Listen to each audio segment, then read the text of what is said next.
जय भीम मित्रांनो, मी देवेंद्र इंदुरकर पुन्हा एकदा आपल्या सगळ्यांचं स्वागत करतो माझ्या चॅनलवर, ज्याचं नाव आहे बाबासाहेब 973.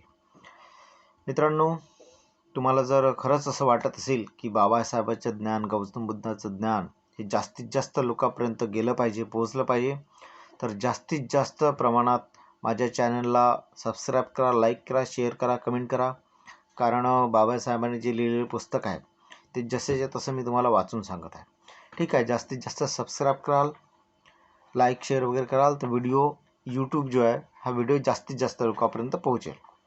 ठीक आहे, तर आज आपण वाचूया दुसरा खंड, भाग 4, त्याच्यातील 6वा आणि 7वा प्रकरण. भगवान बुद्धांनी त्याचे धम्म या ग्रंथातील आहे. यामध्ये 6वा चॅप्टर आहे. त्यामध्ये काय लिहिलं बघा. भगवान बुद्धाच्या सद्गुणांना व ज्ञानाला अनुरूप असे निरीच्छ, तर्कशुद्ध व तृष्णाविमुक्त प्रवचन ऐकल्यानंतर मंत्र्याने उत्तर दिले. आपला हा निश्चय अतिउत्तम आहे आणि कोणत्याही प्रकारे तो अयोग्य नसला तरी यावेळी कालमानानुसार मात्र तो अयोग्य आहे, तो योग्य नाही. आपल्या पित्याला त्याच्या वृद्धापकाळी दुःखात लोटून त्याला अशा प्रकारे सोडून जाणे हे आपले कर्तव्य होऊ शकत नाही, असं मंत्री त्यांना म्हणत आहेत. कोणाला? बुद्धाला. मागच्या व्हिडिओ बघाल त्याच्यानुसार हा कनेक्टेड आहे. त्याचे लिंक मागच्या व्हिडिओ मी डिस्क्रिप्शनमध्ये टाकून देणार. ठीक आहे. आता याच्यानंतर आणखी तो मंत्री काय म्हणतो बघा. तुम्हाला जर मुक्तीचीच इच्छा असेल तर शास्त्रांच्या नियमांचा अवलंब करा. याप्रमाणे तुम्हालाही मुक्ती मिळेल व महाराजांच्या दुःखाचाही अंत होईल. बुद्ध काय म्हणतात त्याच्यावर बघा, उत्तर देतात त्या मंत्र्याला.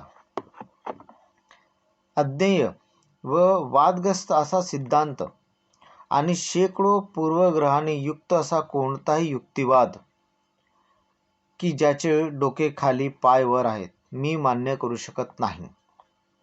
मी अशा कोणत्याही सिद्धांतास स्वीकार करू शकत नाही ज्याकरिता शेकडो गोष्टींना स्वयंप्रमाण मानून चालावे लागते. स्वयंप्रमाण मानून चालावे लागते तसेल असं कोणतं प्रमाण असेल त्याला मी मानत नाही, अशा सिद्धांताला मी मानत नाही. कोणता सुज्ञ मनुष्य दुसऱ्याच्या श्रद्धेवर विसंबून राहील, म्हणजे दुसऱ्याच्या श्रद्धेवर विसंबून राहणे चुकीचं आहे असं म्हणतात. मानवजात ही अंधारात आंधळ्याने दाखविलेल्या मार्गाने जाणाऱ्या आंधळ्याप्रमाणे झालेली आहे. हे बघा काय म्हणतात.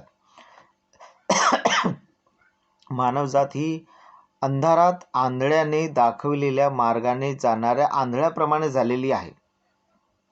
परंतु जरी कोणी सत्य आणि असत्य यांच्याकडे विवेक दृष्टीने पाहत नसेल किंवा चांगल्या व वाईटाविषयी कोणाला संदेह असेल तरी माणसाने आपले मन चांगल्या गोष्टीवरच केंद्रित करावे, असे गौतम बुद्ध सांगत आहेत त्या मंत्र्याला. आणि घरी परतण्याविषयी तुम्ही मला जे सांगितले त्याविषयी बोलायचे म्हणजे यास्तव सूर्यही कदाचित पृथ्वीवर पडेल किंवा हिमालय पर्वत जरी आपले स्थान सोडील तरी इंद्रिय सुख भोगण्यासाठी संसारी मनुष्य म्हणून मी कधीही घरी परतणार नाही.